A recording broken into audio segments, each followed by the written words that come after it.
Sessão magna comemorativa ao Dia da Marinha e ao 141º aniversário do Clube Naval.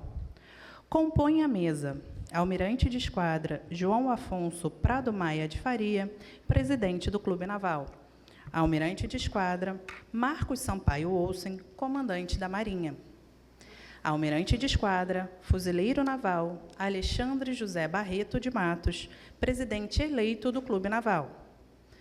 Almirante de Esquadra, Júlio Soares de Moura Neto, ex-comandante da Marinha. Almirante de Esquadra, Eduardo Bacelar Leal Ferreira, ex-comandante da Marinha. Almirante de Esquadra, Ilks Barbosa Júnior, ex-comandante da Marinha. Major Brigadeiro do Ar, Marco Antônio Carvalho Pérez, presidente do Clube de Aeronáutica. General de Brigada, Sérgio Tavares Carneiro, presidente do Clube Militar.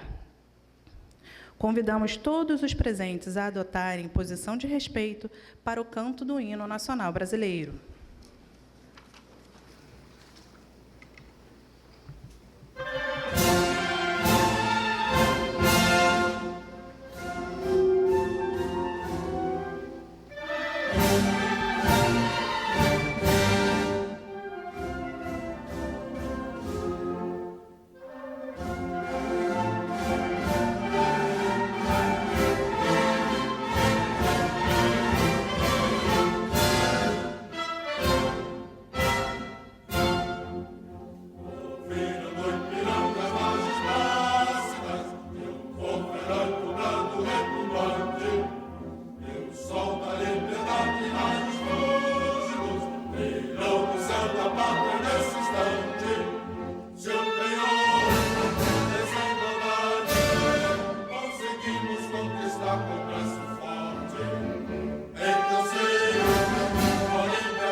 Vídeo institucional do Comando da Marinha relativo ao Dia da Marinha 2025.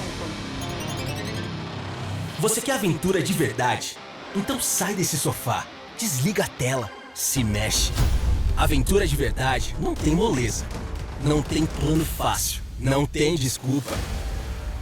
Ela começa quando o conforto acaba. E só avança com quem aguenta a pressão. Tem gente que busca adrenalina na ficção, ou desafia os próprios limites com o controle nas mãos. Mas os que vivem de verdade se jogam no mar. Cada dia é um novo desafio. Cada missão é um aprendizado. Cada pessoa ao seu lado veste o mesmo uniforme. Quer aventura de verdade? Bora pro mar. Vem pra Marinha. 11 de junho, Dia da Marinha.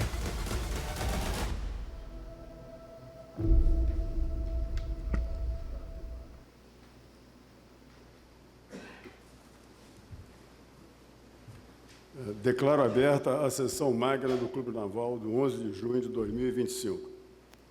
Convidamos o almirante de esquadra Cláudio Henrique Melo de Almeida, comandante de operações navais, para proferir a locução alusiva à data.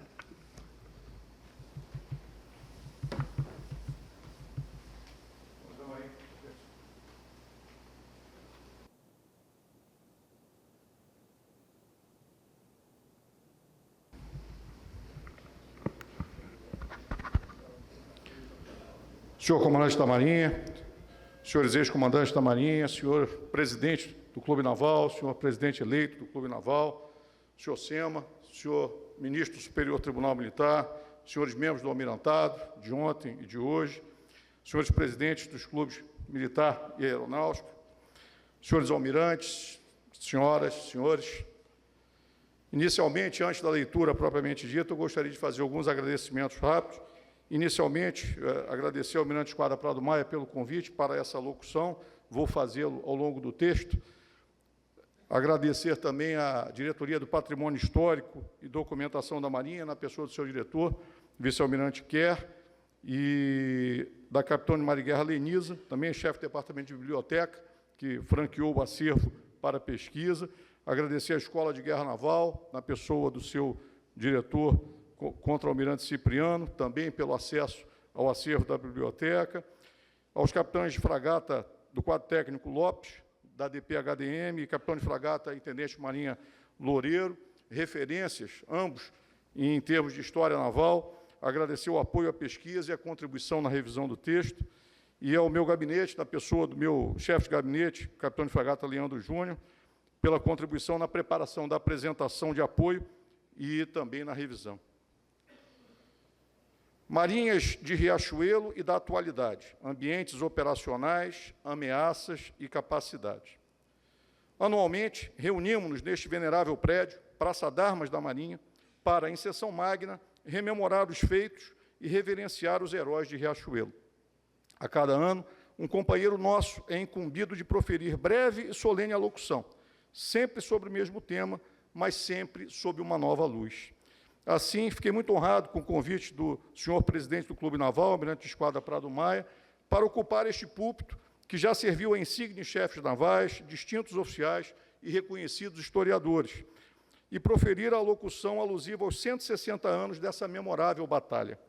A nova luz, sob a qual pretendo tratar desse fascinante tema, é a comparação entre a Marinha de Riachuelo e a da atualidade, no que tange aos seus ambientes operacionais, considerando as ameaças reais e potenciais, bem como as respectivas capacidades para o cumprimento das suas atribuições. Mesmo não sendo o foco deste trabalho discorrer sobre os acontecimentos daquele 11 de junho, não faz sentido avançarmos na análise sem apreciar em sua verdadeira grandeza a relevância de Riachuelo. Na nossa memória naval, adquire contornos de épico, partindo do início desalentador, com reveses e confusão nas manobras, passando pela resistência heróica às ferozes abordagens, para culminar no lampejo genial de Barroso, na roda de proa da Amazonas e, finalmente, na honrosa e inquestionável vitória. A semelhança de uma Trafalgar ou Midway, no entanto, por mais espetaculares que tenham sido as ações dos meios e homens em combate, não é no campo tático que reside o seu maior valor. O que nos faz reunir aqui a cada ano é a significância estratégica de Riachuelo.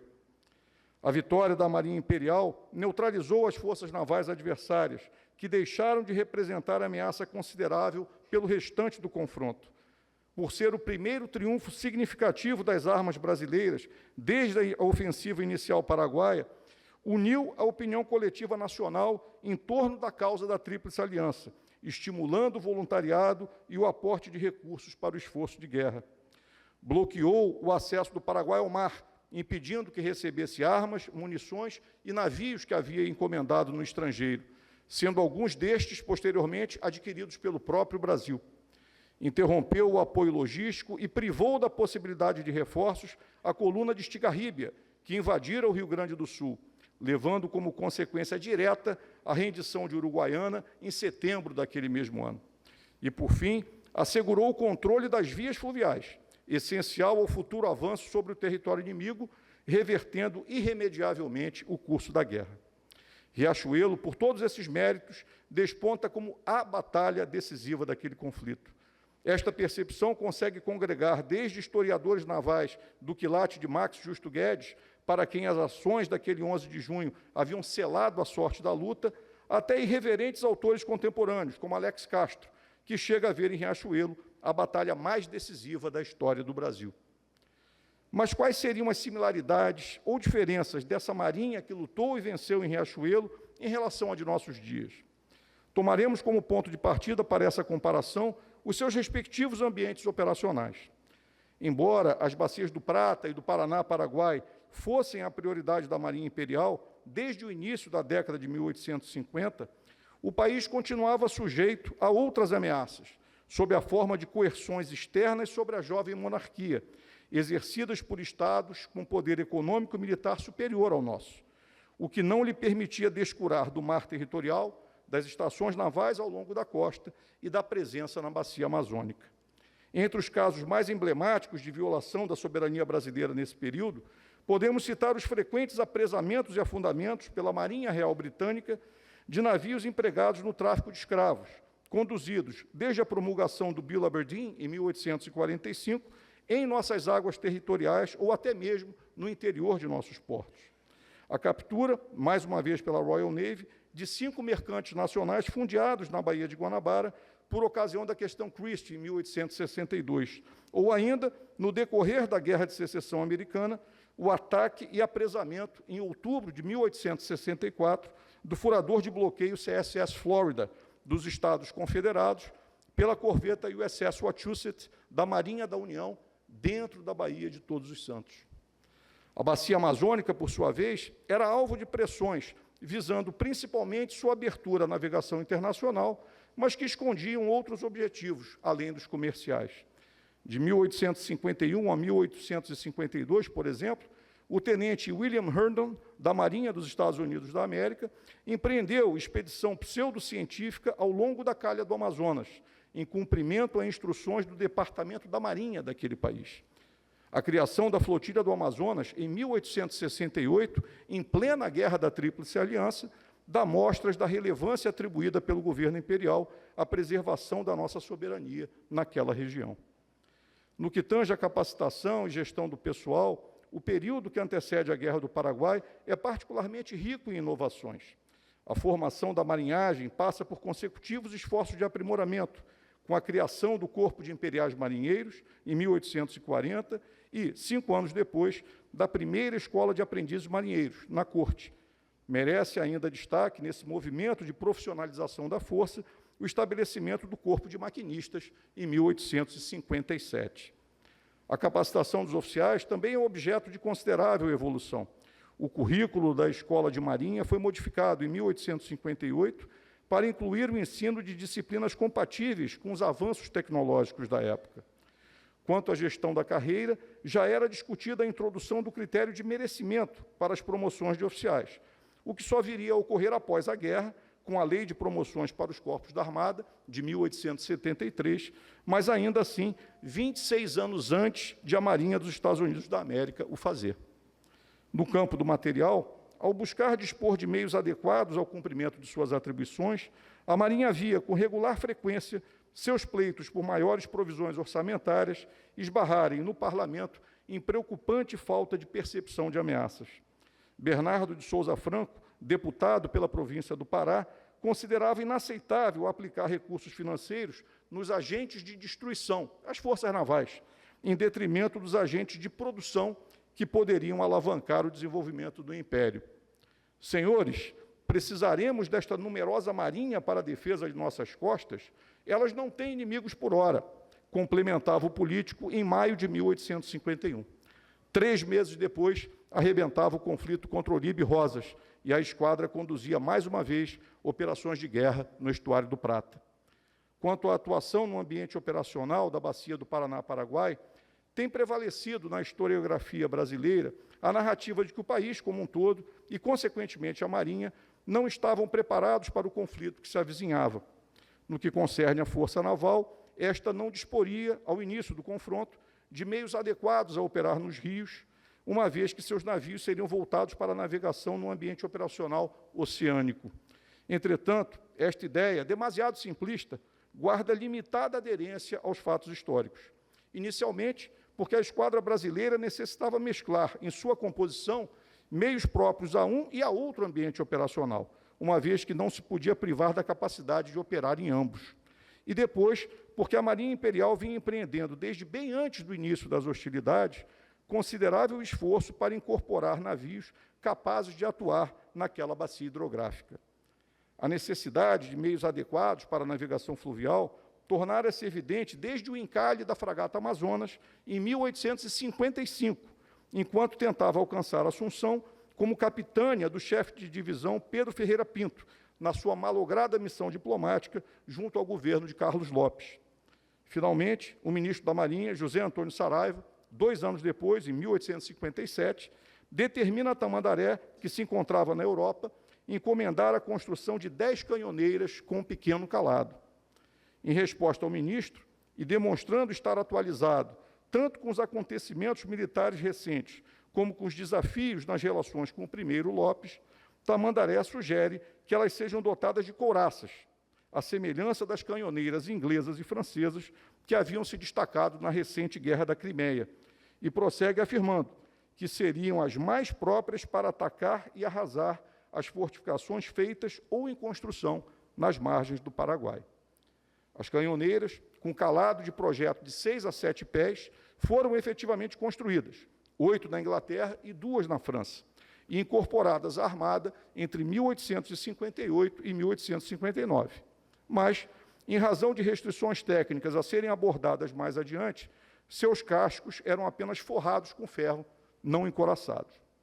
5 delas, Araguari, Iguatemi, Mearim, Belmonte e Parnaíba, viriam a combater em Riachuelo.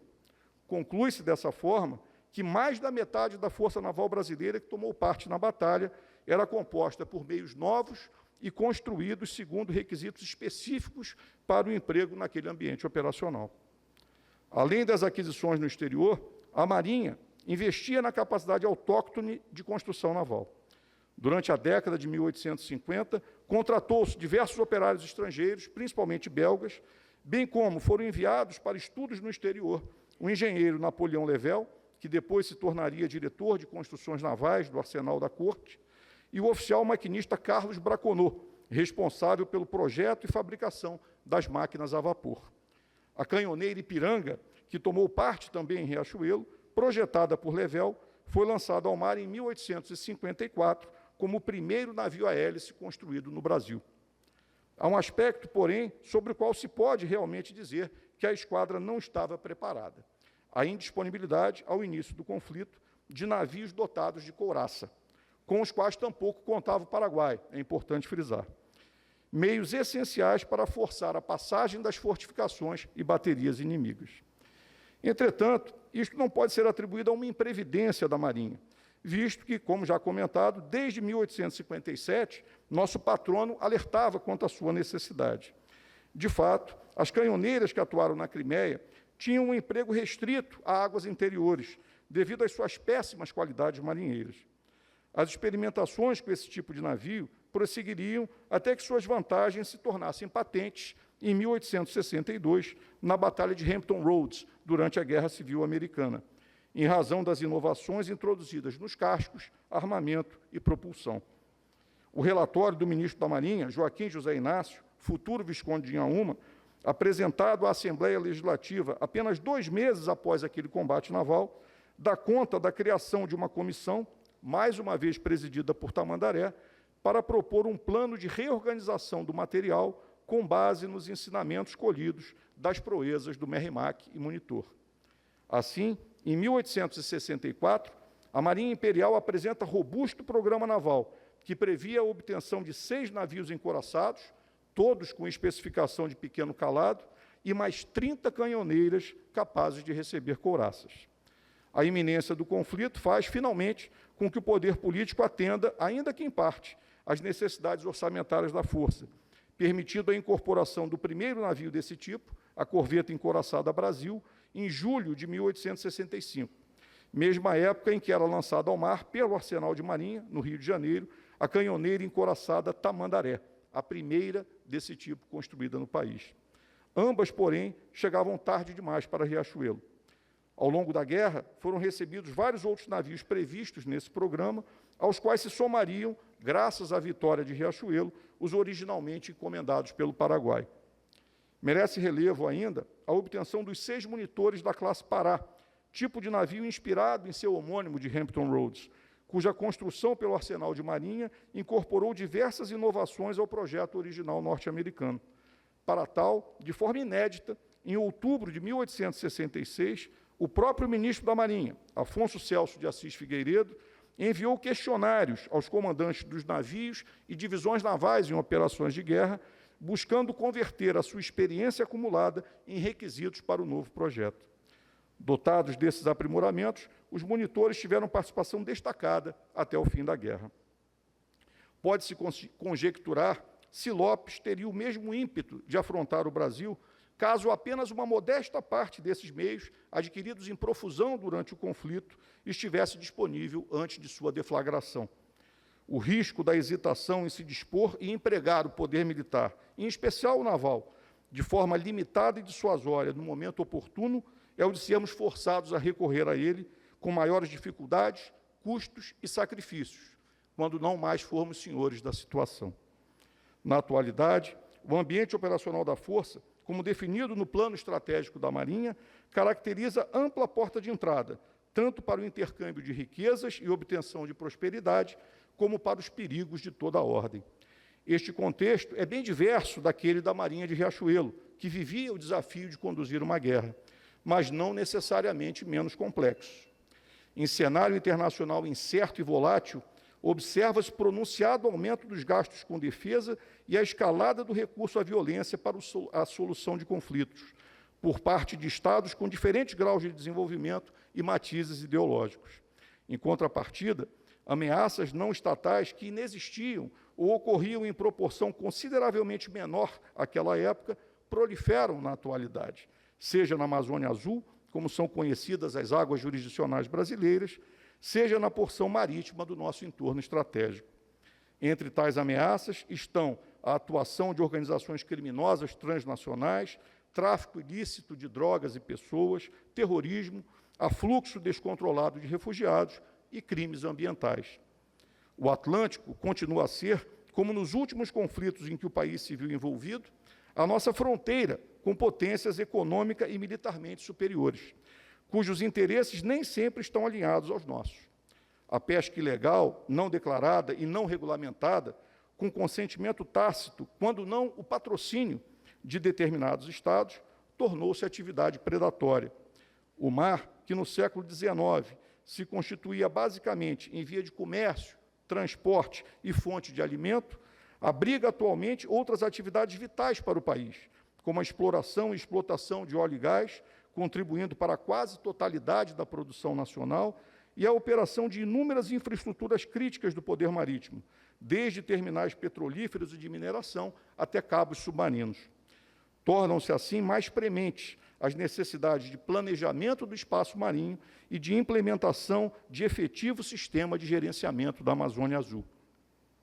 Se nossas fronteiras terrestres estão, há muito, bem reconhecidas, Os limites de nossa jurisdição marítima estão sendo definidos em nossos dias, com participação decisiva da Marinha do Brasil, em parceria com outros órgãos e instituições, como atesta a recente aprovação pela Comissão de Limites da Plataforma Continental da Organização das Nações Unidas, do pleito de ampliação da nossa margem equatorial. Entretanto, estima-se que a submissão da margem oriental meridional, em análise naquela comissão, ainda que solidamente fundamentada, venha a enfrentar antagonismos mais contundentes, por englobar a elevação do Rio Grande, área de grande extensão, com perspectiva de conter inestimáveis recursos minerais. Não por acaso, em abril de 2023, navio civil de bandeira estrangeira, que tentava colher amostras de subsolo marinho naquele local, teve de ser interceptado pela fragata Independência e instado a cessar imediatamente as suas atividades. Causa apreensão, ainda nesse contexto, ordem executiva expedida em abril deste ano por mandatário de potência estrangeira que não ratificou a Convenção das Nações Unidas sobre o Direito do Mar, estimulando a concessão de licenças para exploração mineral do leito e subsolo marinhos em áreas além da jurisdição nacional. No que concerne às capacidades do Poder Naval para o cumprimento de suas atuais atribuições, identificamos, ao mesmo tempo, diferenças e similaridades em relação à Marinha de Riachuelo. Constata-se nos dias de hoje a maior complexidade dos meios navais, a superior capacitação do pessoal, o sistema meritocrático de ascensão na carreira para oficiais e praças, a plena integração do segmento feminino e a maior solidez dos conceitos doutrinários, traduzidos em bem definida estratégia de defesa marítima e consistente plano de configuração da força. Mas há curiosas semelhanças no que tange à evolução da tecnologia militar naval. Estamos hoje, assim como Tamandaré o fez, voltando-nos para uma guerra na região da Crimeia, para assimilar lições do emprego de novas armas e equipamentos que vem revolucionando conceitos e práticas que julgávamos consolidados na guerra naval. Quanto à falta de percepção de ameaças pela sociedade, e especificamente pelo poder político, verificamos, lamentavelmente, que pouco mudou desde os pronunciamentos de Bernardo Souza Franco na década de 1850. Um deputado da atual legislatura assim se expressou quanto aos investimentos das Forças Armadas em maio de 2023. Nós estamos enterrando dinheiro que poderia ir para a saúde, educação, segurança pública. Nós estamos gastando dinheiro com inimigos fictícios. Essa postura traz danosa influência sobre posicionamentos e decisões no nível político que terminam por atribuir baixa prioridade ao atendimento das necessidades das forças singulares e da Marinha em particular, na suposição perigosamente equivocada de que no enfrentamento de antagonismos aos interesses maiores da nação, a diplomacia poderá triunfar sem o respaldo dissuasório de um poder militar adequadamente dimensionado e aprestado. Aproximando-nos da conclusão, verificamos que a Marinha de Riachuelo, embora tivesse suas atenções prioritariamente voltadas para o Teatro de Operações do Paraguai, continuava a se deparar, assim como ocorre na atualidade, com a necessidade de presença em toda a extensão de nossas águas jurisdicionais. Já a Marinha de hoje atua em ambiente operacional que, se geograficamente não é muito diferente do daquela, traz maior variedade, tanto de ameaças como de ativos a controlar e proteger. Quanto aos recursos para fazer frente a esses desafios, a atual Força Naval, assim como a de então, depara-se com dotações orçamentárias constantemente insuficientes para o seu adequado preparo e emprego. Os projetos estratégicos da Marinha, caracterizados por preponderante componente tecnológica, muitas vezes na fronteira do conhecimento, demandam investimentos elevados e, principalmente, com regularidade ao longo do tempo. Se isto já era verdade à época da Guerra do Paraguai, é ainda mais nos dias de hoje, quando a quantidade e complexidade dos sistemas existentes a bordo, seja de plataformas como uma fragata da classe Tamandaré ou de um submarino de propulsão nuclear, fazem com que sua construção seja processo oneroso e prolongado. É hoje, portanto, mais válida do que nunca a lição de Rui Barbosa de que esquadras de guerra não se evocam de improviso. A fim de contribuir para a reversão desse quadro, é essencial a consolidação de uma mentalidade marítima na sociedade, tarefa para a qual não só os quadros da Marinha, mas todos que se identificam com a instituição devem se engajar. Entendido o valor crucial do mar para a vida nacional, surgirá, como natural decorrência, a percepção da necessidade de constituir um poder naval compatível com a estatura do país. Para tal, porém, é requisito indispensável a previsibilidade de recursos orçamentários para que a Força conduza os seus projetos estratégicos, bem como opere e mantenha adequadamente os meios de que já dispõe. Nesse contexto, ganha relevo a proposta de emenda constitucional número 55 de 2023, conhecida como a PEC da Previsibilidade, atualmente em trâmite no Congresso Nacional, que busca garantir o orçamento mínimo para a defesa em proporção ao produto interno bruto.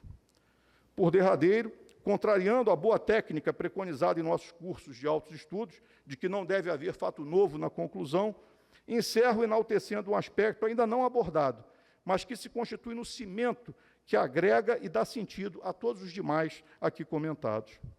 Debruçamos-nos, nestes últimos minutos, sobre as marinhas de Riachuelo e da atualidade. Identificamos, ao longo desses 160 anos, condições que evoluem e cenários estratégicos que desafiam qualquer previsão. Mas há um fio de continuidade que une, quase metafisicamente, os heróis de Riachuelo aos milhares de homens e mulheres que ora guarnecem a nossa marinha. Este fio são os valores de nossa instituição, imutáveis, inabaláveis, incorruptíveis. Estão gravados na rosa das virtudes e em nossas mentes e corações. Sintetizam o ethos da força, calcado na honra, na integridade, na convicção de fazer o que é certo. É este fio que instila nos marinheiros e fuzileiros de nossa era a disciplina e coragem do imperial marinheiro Marcílio Dias em enfrentar desafios desproporcionais sem abandonar seu posto, até o último sacrifício, se necessário. É este fio que desperta nos jovens oficiais e praças que iniciam suas carreiras o desassombro e ardor patriótico do guarda-marinha Greenhow, que não permitiu o ultraje de nossa bandeira. É este fio que inspira os chefes navais de hoje, por meio do exemplo de Barroso, a buscar com tenacidade e desvelo soluções inovadoras e eficazes, revertendo situações pouco alentadoras. Este fio, afinal, que assegurará para os próximos 160 anos e além, que continuaremos a nos reunir nesta casa, com respeitosa reverência, para cultuar o legado de honra e sacrifício dos que tombaram e venceram em Riachuelo, e para lhes reafirmar a nossa crença de que o não fizeram em vão. Viva a Marinha, tudo pela pátria. Muito obrigado.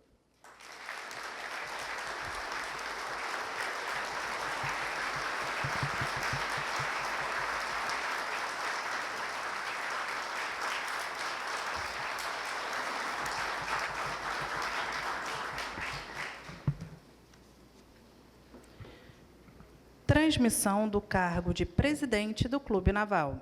No dia 7 de maio de 2025, foi realizada a Assembleia Geral Ordinária para a aclamação da nova diretoria do Clube Naval, do Conselho Diretor e Conselho Fiscal, tendo sido eleito presidente para o biênio 2025-2027, o almirante de esquadra fuzileiro naval, Alexandre José Barreto de Matos.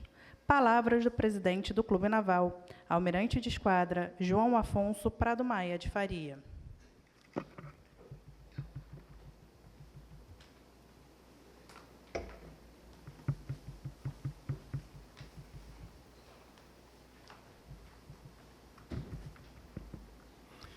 Senhor comandante da Marinha, almirante de esquadra Marcos Sampaio Olsen, senhores ex-comandantes da Marinha, almirante de esquadra Mora Neto, Del Ferreira e Ilks, senhor chefe do Estado-Maior da Armada, almirante Bétega, senhor ministro do Superior Tribunal Militar, almirante de esquadra Nazaré, senhores membros do almirantado, senhores ex-presidentes do Clube Naval, almirantes Bolstein, Veiga Cabral, Elia, Monteiro Lopes e Palmer, senhores presidentes do Clube de Aeronáutica, Brigadeiro Pérez, e senhor do Clube Militar, General Sérgio, senhores almirantes, senhores e senhoras oficiais, senhoras e senhores.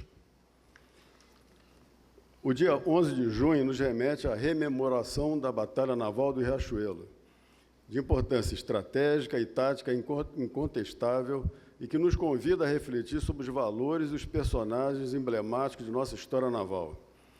Essa evocação anual nos apresenta marinheiros cujo exemplo deve servir de inspiração e guia, e, sobretudo, fortalece nossa identidade como militares da Marinha, orgulhosos de nossa herança e comprometidos com seu legado.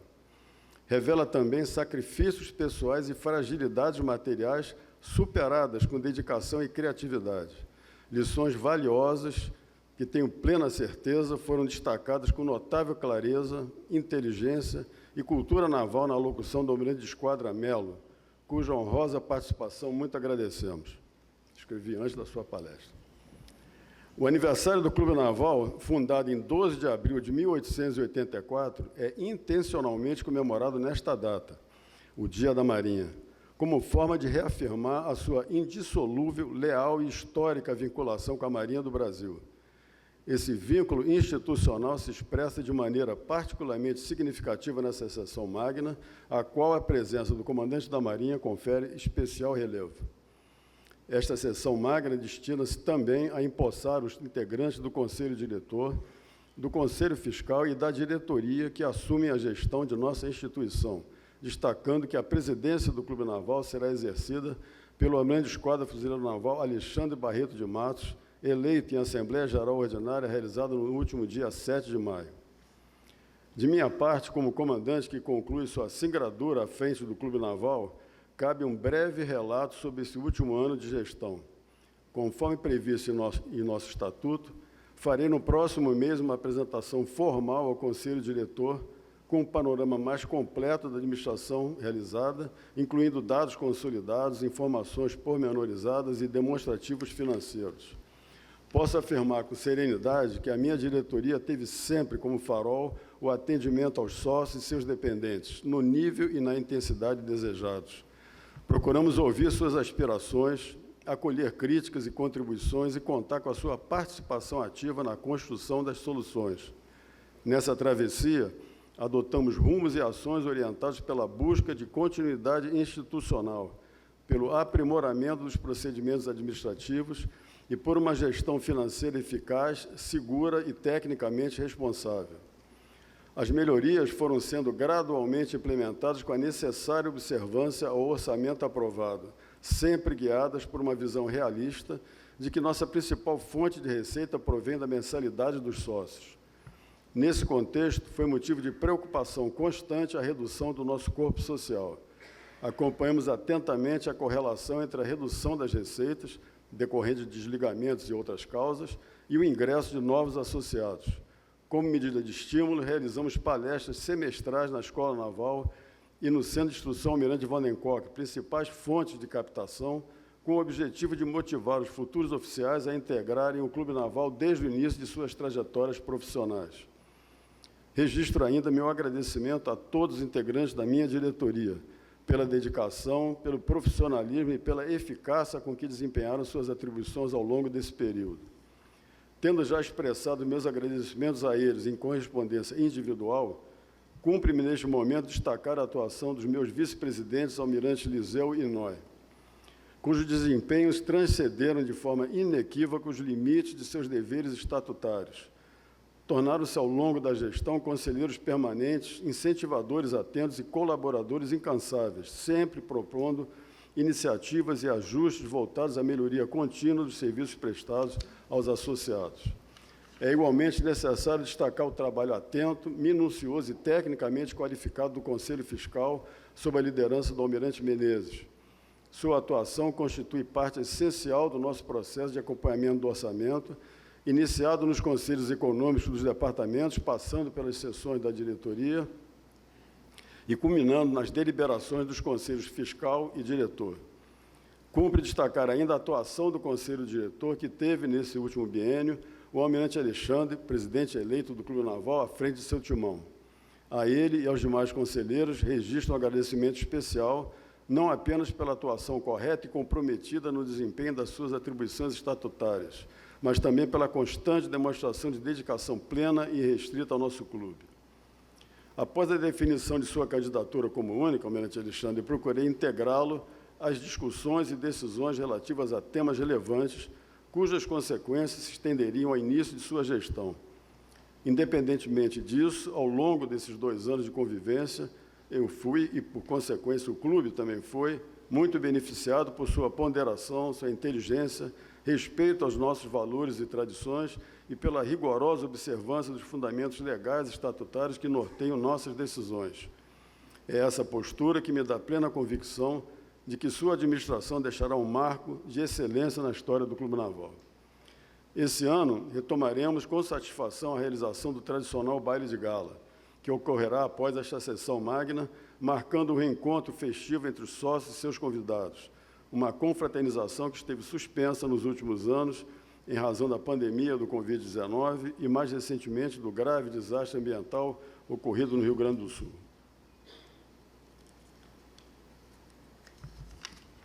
Cabe ainda registrar a participação do Clube Naval na Comissão Interclubes Militares, experiência que me foi particularmente gratificante pela convivência marcada pela amizade, cooperação, espírito de corpo e dedicação dos presidentes do Clube de Aeronáutica, Brigadeiro Pérez, e do Clube Militar, General Sérgio, cujas presenças nessa sessão magna muito nos distinguem. Ao longo desse período, pautamos nossa atuação na Comissão Interclubes Militares com o firme propósito de representar com equilíbrio e responsabilidade os interesses e valores que são caros aos militares veteranos. Procuramos sempre defender nossa história, nossas realizações e nossas convicções, apresentando de forma respeitosa e devidamente fundamentada posicionamentos sobre os principais temas de interesse para as Forças Armadas e para o país.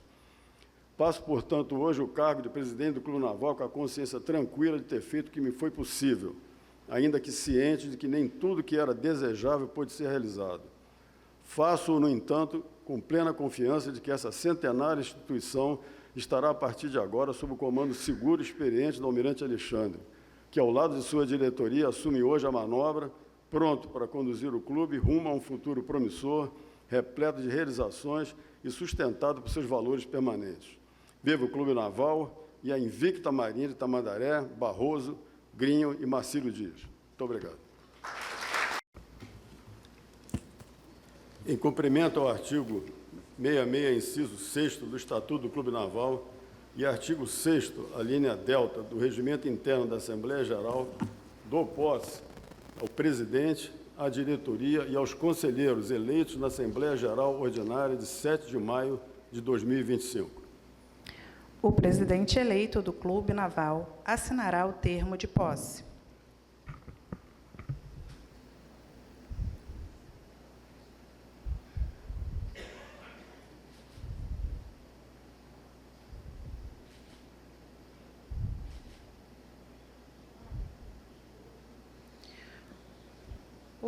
O almirante Prado Maia imporá na lapela do presidente eleito, almirante Alexandre, o distintivo do Clube Naval e trocarão de lugar.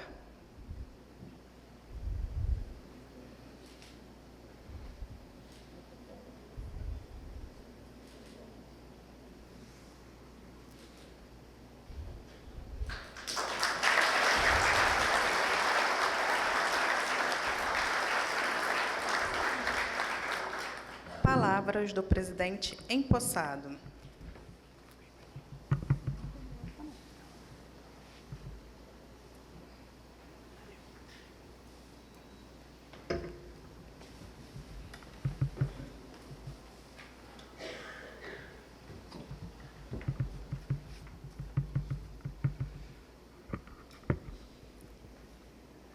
Inicialmente, permitam-me agradecer a presença do comandante da Marinha, Almirante Olsen, que ao presidir a cerimônia relativa ao Dia da Marinha aqui no nosso clube, muito nos honra.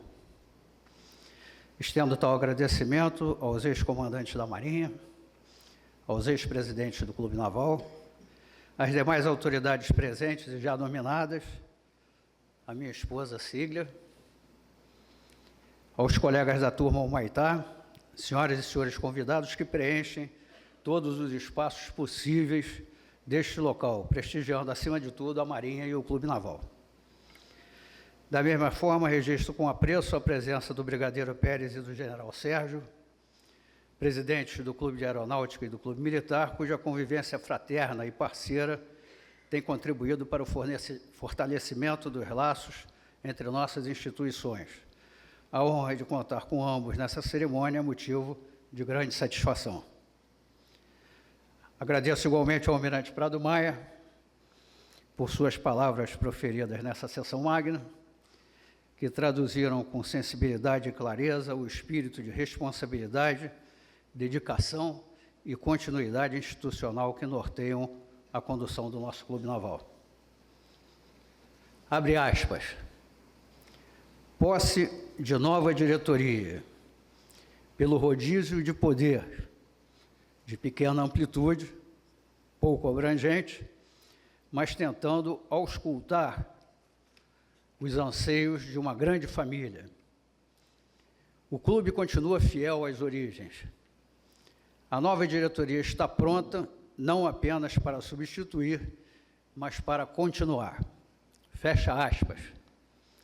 Com essas palavras extraídas do discurso de posse do almirante de esquadra Newton Braga de Faria, em 1981, inicio o meu breve pronunciamento.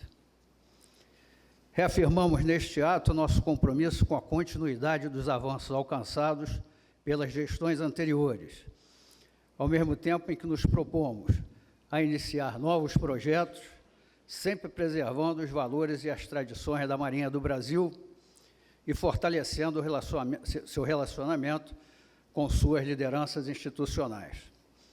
Vivemos tempos desafiadores, mas as gloriosas trajetórias do Brasil e da nossa Marinha seguem a nos inspirar na construção de um ambiente de união e harmonia entre os oficiais da ativa, da reserva e reformados, sejam ou não associados ao Clube Naval, assegurando-lhes participação efetiva e garantindo-lhes voz.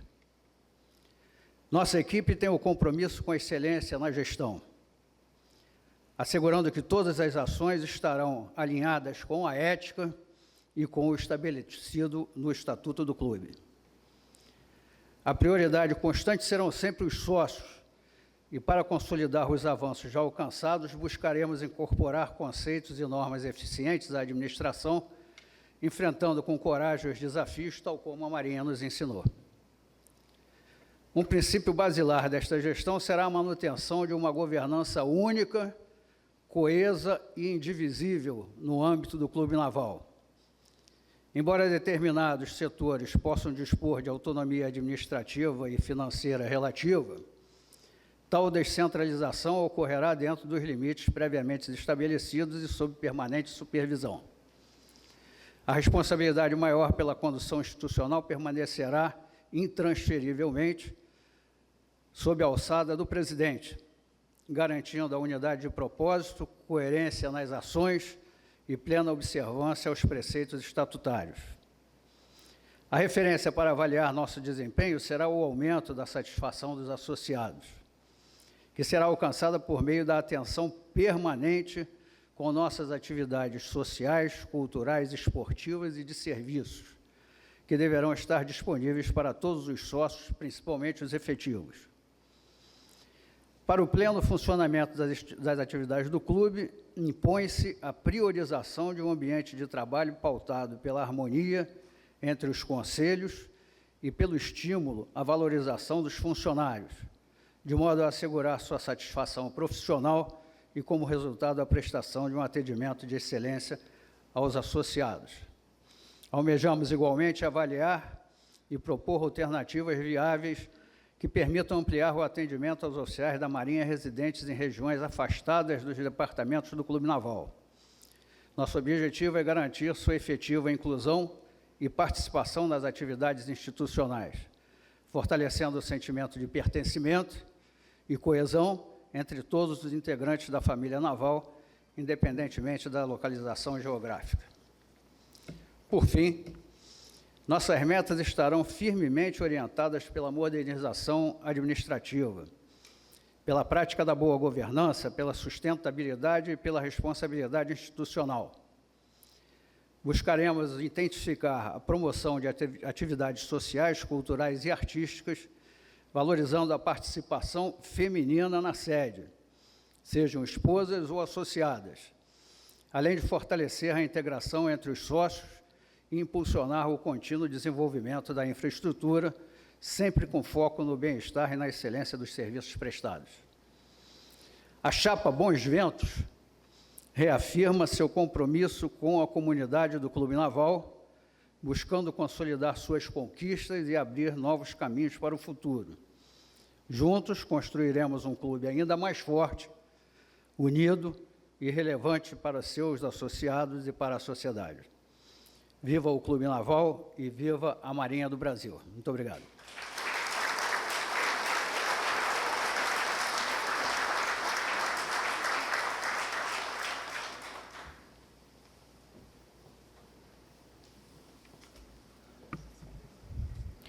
Convidamos o almirante de esquadra Marcos Sampaio Olsen, comandante da Marinha, para proferir sua mensagem.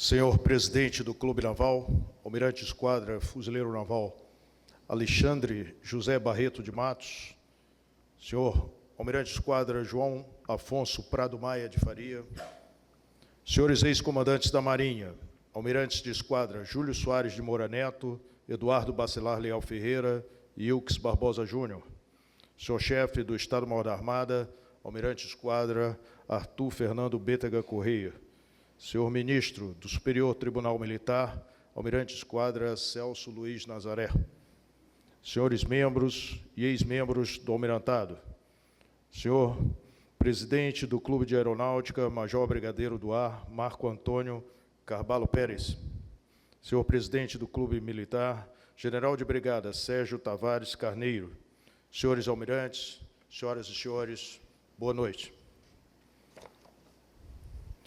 Preparar para o combate.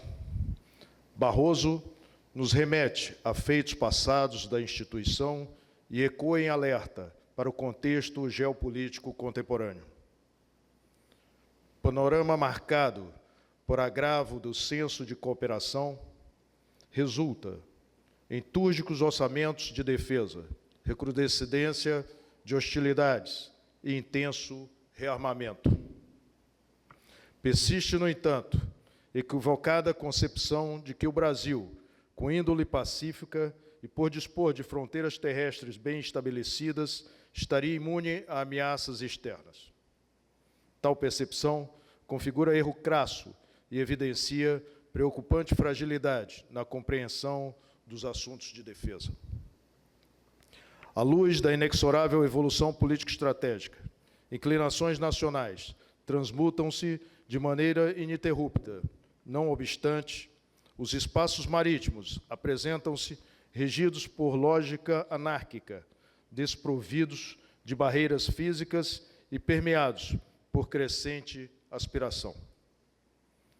Negligenciar riscos, para além de denotar visão míope, compromete a capacidade de antever-se às agressões iminentes ao território. A guerra, quando irrompe no horizonte, impõe-se com crueza, premiando aqueles que, ancorados nas lições do passado, cultivam com diligência a prontidão permanente e transformam memória em instrumento de preservação da soberania e prosperidade para a nação. Os espaços marítimos e fluviais, sob responsabilidade do Estado brasileiro, constituem alicerce da economia nacional. Expressiva parcela da produção de petróleo e gás natural em campos offshore, predominância do transporte marítimo no comércio exterior e crescente utilização das vias interiores atestam a dependência estratégica do país em relação às suas águas.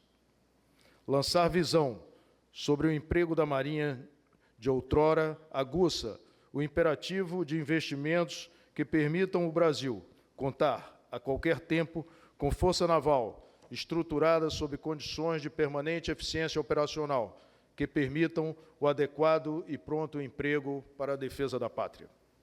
Hoje, Dia da Marinha, agrado para a instituição tomar parte das comemorações do 160º aniversário da Batalha Naval do Riachuelo, nesta sessão magna, evocar legado de heróis marinheiros que responderam com destemor e amansaram as adversidades do combate em 11 de junho de 1865, transcende formalidade, constitui, sobretudo, circunstância legítima de perpetuar o espírito aguerrido daqueles que tombaram em defesa dos interesses do país.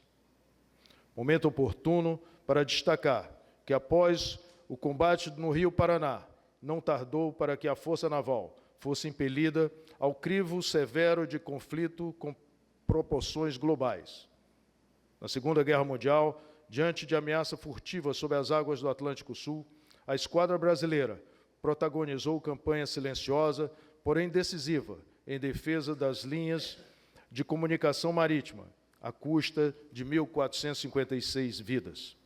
Legado forjado sob rigor de altruísmo e disciplina, marca a história da nação no transcurso da celebração dos 80 anos da vitória.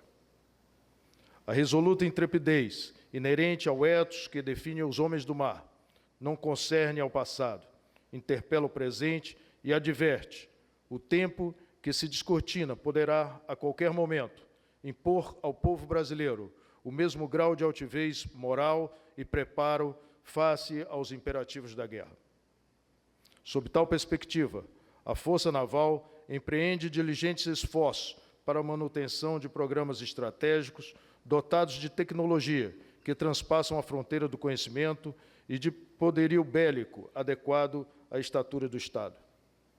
De forma simultânea, dedica-se à contínua formação e capacitação do seu pessoal, cujo valor revela-se elemento imprescindível no paroxismo do combate.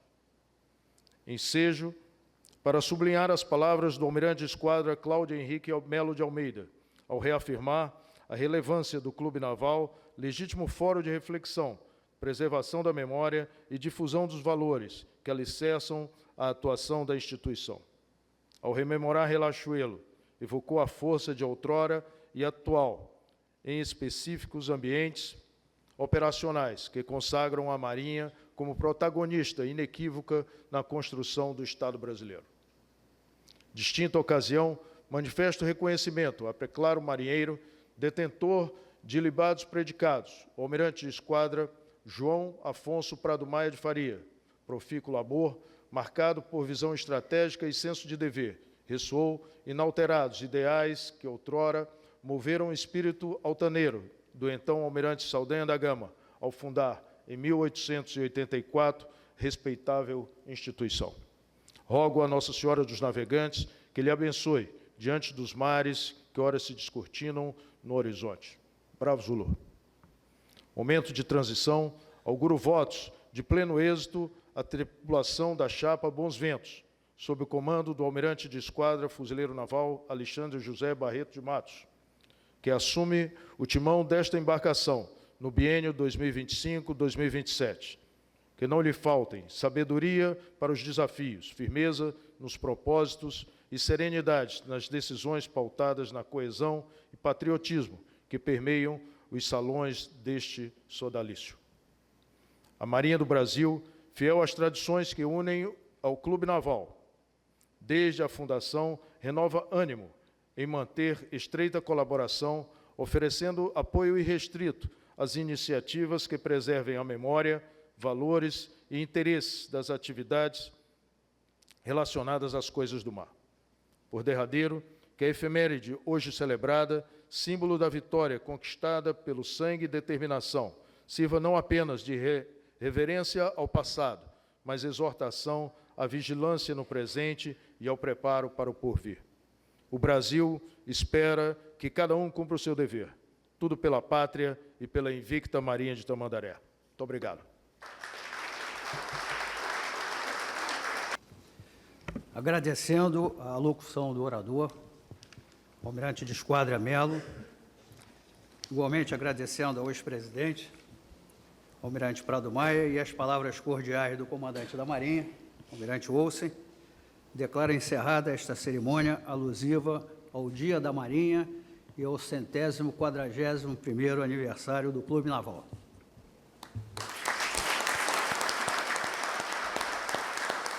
pergunta, né? Os objetivos da minha gestão, alguns deles, estavam lá inscritos no meu discurso de posse, né? Que é a prioridade total para os sócios, tentar trazer aqui para a sede sócias femininas e esposas de oficiais e dar continuidade, né, às administrações anteriores, que são muito bem sucedidas, então não tem por que mudar muito. Um dos projetos que podem surgir novos é um apoio maior aos oficiais que moram longe das sedes, né, que eles reclamam muito isso, que não tem oportunidade de ir para o clube porque é muito longe. Então a gente está tratando de algumas parcerias também para atender esses oficiais. O Clube Naval é uma extensão da Marinha. O Clube Naval ele congrega os oficiais, principalmente da reserva, e aqui se inspira, se respira, se conversa sobre Marinha. Marinha é a nossa casa, a nossa pele, e nós não podemos esquecer disso jamais. Vem para a Marinha, essa é a mensagem principal que passou naquele vídeo. Vem para a Marinha que aqui é muito bom, se aprende muitas coisas boas, só coisas boas. Sobre a gestão, eu acho que nas minhas palavras eu deixei claro que eu tentei me ater às diretrizes e à minha plataforma de campanha, ou seja, dar continuidade à administração do Almirante Palmer, fazer uma administração dentro do orçamento, não esquecendo o foco de todo o trabalho da minha diretoria, que é sempre a atenção aos serviços, aos associados, atender os associados. Com relação ao Dia da Marinha, eu também comentei nas minhas palavras, só o fato do Clube Naval abrir mão da sua própria data de aniversário, que é o dia 14 de abril, e comemorar no dia 11 de junho, mostra a importância que o clube dá à data e a importância que o clube dá à ligação que o clube tem, um vínculo que ele tem histórico com a própria Marinha. Eu também falei nas minhas palavras, o Almirante Alexandre foi um excelente presidente do Conselho Diretor, eu falo até como ex-presidente do Conselho Diretor. Ele foi um parceiro, ele se interessou pelas coisas do clube, ou seja, ele está pronto para assumir. A diretoria dele, no que mudou para oficiais que têm conhecimento, que têm uma bagagem de carreira, que vão ajudar o Clube Naval. Então eu tenho certeza que a nova administração vai dar continuidade ao trabalho das últimas administrações tem feito em prol do clube.